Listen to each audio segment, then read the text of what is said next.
Welcome to our channel. Today we how to activate Pluralsight membership, detailed guide step by step clearly. To activate your Pluralsight membership, first, open your web browser. Type in the Pluralsight website URL and press enter. Once the home page loads, locate the sign in button in the upper right corner. Click on the sign in button to proceed. Enter your registered email address in the appropriate field. Then, input your password in the next field. If you haven't registered yet, click on Start Free Trial instead. Follow the prompts to create your account. Once signed in, navigate to the subscription or membership section in your account settings. Select the membership plan that suits your needs.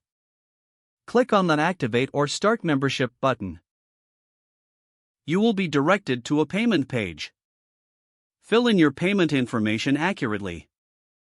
Review all details to ensure correctness. After confirming, click on the Submit or Complete Purchase button. A confirmation message will appear, indicating that your membership is now active. You can now explore the vast array of courses available on Pluralsight.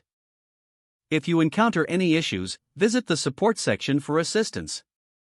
Enjoy your learning experience with Pluralsight. If the page does not load, refresh the browser or try again in a private or incognito window. Make sure you are using the correct email address, then retype it carefully to avoid small typos. If your password is not accepted, use the reset option and create a new strong password you can remember. Check your spam folder for verification or security emails, then complete any requested confirmation steps. Enable two-factor authentication if available to improve account security and reduce unauthorized access risk. After signing in, review your profile details so your contact information and settings are accurate and current. If you see an error message, note it down and try again after restarting your device and internet connection. Log out when you finish, especially on shared devices, to keep your account and payment information secure. If the page does not load, refresh the browser or try again in a private or incognito window. Don't forget to like this video and subscribe to our channel for more step-by-step tech guides.